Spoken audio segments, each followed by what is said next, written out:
হাই friends, আজি কথা পাতিম মই হোৱাটছআপত নিজৰ গ্ৰুপৰ পৰা আপুনি কেনেকৈ ধৰণে গ্ৰুপৰ লিংক আপুনি শ্বেয়াৰ কৰিব পাৰে।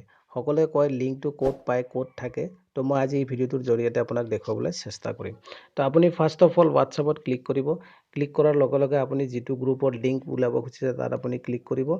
ক্লিক কৰাৰ লগে লগে আপোনাৰ এনেকুৱা নিজৰ গ্ৰুপটো অপেন হৈ যাব ফ্ৰেণ্ডছ। অপেন হোৱাৰ পিছত আপুনি ওপৰত তিনিটা ডট দেখিছে তাত ক্লিক কৰিব। ক্লিক কৰাৰ পিছত আপুনি গ্ৰুপ ইনফত ক্লিক কৰিব। তো গ্ৰুপ ইনফত ক্লিক কৰাৰ পিছত আপুনি স্ক্ৰল কৰিব ওপৰ ফালে। তো আপুনি ইয়াতে দেখিছে ইনভাইট ভায়া লিংক লিখা আছে। তো তাত আপুনি ক্লিক কৰিব। ক্লিক কৰাৰ লগে লগে ফ্ৰেণ্ডছ আপুনি দেখিছে আপোনাৰ লিংক ইয়াতে জেনেৰেট হৈ আছে। তো আপুনি এই লিংকটো আপুনি আপোনাৰ হোৱাটছআপৰ জৰিয়তে পঠাব পাৰে। আপুনি কপি কৰি মেছেজৰ জৰিয়তে পঠাব পাৰে আৰু আপুনি শ্বেয়াৰ লিংক কৰিও ইয়াক পঠাব পাৰে। তো মই ইয়াতে শ্বেয়াৰ কৰিছোঁ। শ্বেয়াৰ কৰাৰ লগে লগে আপুনি দেখিছে ফ্ৰেণ্ডছ ইয়াতে আপোনাৰ গোটেই অপশ্যনবিলাক আহি গৈছে। তো আপুনি ইয়াক ফেচবুকৰ জৰিয়তে পঠাব পাৰে, আপুনি মেছেজিঙত পঠাব পাৰে, ইমেইলত পঠাব পাৰে, হোৱাটছআপত পঠাব পাৰে, IMত পঠাব পাৰে। তো এনেকুৱা ধৰণৰ গোটেই প্লেটফৰ্মবোৰ আপোনাৰ সন্মুখত আহি গৈছে। তো আপোনাৰ ইচ্ছা আপুনি য'ত পঠায়।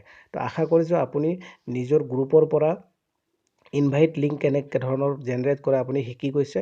তো এনেকুৱা ধৰণৰ ধুনীয়া ধুনীয়া ভিডিঅ' লৈ মই আপোনালোকৰ সন্মুখলৈ আহি থাকিম। ভিডিঅ'টো যদি ভাল লাগে বেছি লাইক শ্বেয়াৰ কমেণ্ট কৰিবলৈ নাপাহৰিব। আৰু যদি ভিডিঅ'টো ভাল লাগে তেতিয়াহ'লে মোৰ চেনেলটো আপুনি ছাবস্ক্ৰাইব কৰি লওক। ঠিক আছে ফ্ৰেণ্ডছ, অল দ্য বেষ্ট।